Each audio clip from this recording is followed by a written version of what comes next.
Hello friends, welcome back to நம்ம வீட்டு சமையல். இன்றைக்கி வீடியோவில் என்ன பார்க்க போகிறோன்னா, கத்திரிக்காய் காரக்குழம்பு எப்படி செய்யலான்ட்டு பார்க்க போகிறோம். இப்போ தான் நம்ம சேனலில் ஃபர்ஸ்ட் டைம் போகிறீங்கன்னா ப்ளீஸ் நம்ம சேனலுக்கு சப்ஸ்கிரைப் பண்ணிக்கோங்க, பெல் ஐகானை கிளிக் பண்ணிக்கோங்க. அதுக்கப்புறம் தான் நான் போகிற வீடியோ உங்களுக்கு நோட்டிஃபிகேஷனாக வந்து செய்கிறோம். இந்த மாதிரி நிறைய சமையல் வீடியோஸ், கார்டன் வீடியோஸ்லாம் பார்க்கலாம். ஓகே, இன்றைக்கி நம்ம பார்க்க போகிற சமையல் கத்திரிக்காய் காரக்குழம்பு தான் நான் சொன்ன மாதிரி. ஸோ இது வந்து பார்த்திங்க அப்படின்னா ஒயிட் ரைஸ் கூட நல்லாயிருக்கும், நெய் சோறுக்கு நல்லாயிருக்கும், தேங்காய் எண்ணெய் சோறுக்கு நல்லாயிருக்கும். ஈவன் பார்த்திங்க அப்படின்னா லெமன் ரைஸ், பருப்பு சாதம், இந்த மாதிரி வெரைட்டியான ரைஸ்க்கெலாம் வந்து சூப்பராக காம்பினேஷன் நல்லாயிருக்கும். சப்பாத்திக்கு நல்லாயிருக்கு, மெயினாக சப்பாத்தி நல்லாயிருக்கும். சரி வாங்க இதை எப்படி செய்யுதுன்ட்டு பார்த்துடலாம். இந்த காரக்குழம்பு செய்கிறதுக்கு கடாய் அடுப்பில் வச்சுருக்கிறேன். எண்ணெய் ஆட் பண்ணிக்கலாம். நல்லா ஹீட் ஆகட்டும். ஃபஸ்ட்டு அடுப்பு ஆன் பண்ணோன்னே எண்ணெய் வந்து 2 டேபிள் ஸ்பூன் ஆட் பண்ணிக்கோங்க. ஆட் பண்ணிவிட்டு இது கூட நம்ம வெந்தயம் ஆட் பண்ணிக்கோங்க, கடுகும் ஆட் பண்ணிக்கோங்க, நல்லா பொரியட்டும். சீரகம் ஆட் பண்ணிக்கோங்க, அட்ஜஸ்ட் பண்ணிக்கோங்க.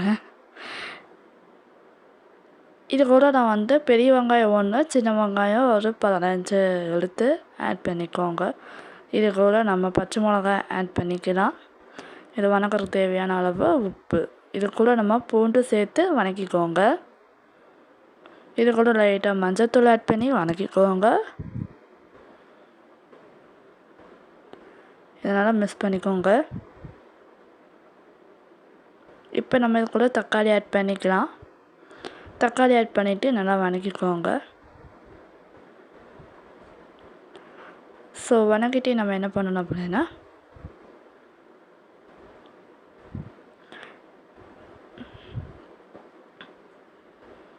இது கூட மிளகாத்தூள் 1 டேபிள் ஸ்பூன், மல்லித்தூள் ஒரு 1.5 டேபிள் ஸ்பூன், குழம்பு மிளகாத்தூள் ஒரு 3 டேபிள் ஸ்பூன் நீங்கள் ஆட் பண்ணிக்கோங்க.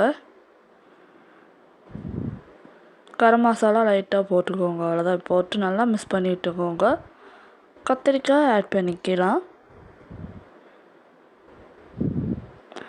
ஆட் பண்ணிக்கிட்டு நல்லா மிக்ஸ் பண்ணிக்கிட்டு புளி கரைச்சல் 70 சைஸ் புளி கரைச்சலை ஆட் பண்ணிக்கோங்க.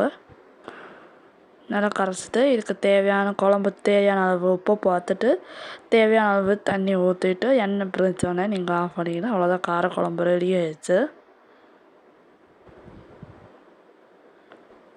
ரொம்ப ஈஸி, ஒரு பேச்சுலர் கூட நீங்கள் செய்யலாம். இப்போ இது காரமாக அதிகமாக இருந்துச்சு அப்படின்னா நாட்டு சர்க்கரை ஆட் பண்ணிக்கோங்க. குழம்பு நல்லா கொதிக்கணும். ஏன்னா அப்போ தான் காய் நல்லா வேகணும். பாதி சொந்துனோடனே எண்ணெயெல்லாம் பிரிஞ்ச பின்னால நாட்டு சர்க்கரை ஆட் பண்ணிட்டீங்கன்னா சூப்பரான கத்திரிக்காய் குழம்பு ரெடி ஆயிடுச்சு. சூப்பராக இருக்கும். வேணும் நீங்கள் தேங்காய் அரைச்சி ஊற்றலாம். நெக்ஸ்ட் வீடியோ பார்க்கலாம். மறக்காம சேனல் சப்ஸ்கிரைப் பண்ணிக்கோங்க. பாய்.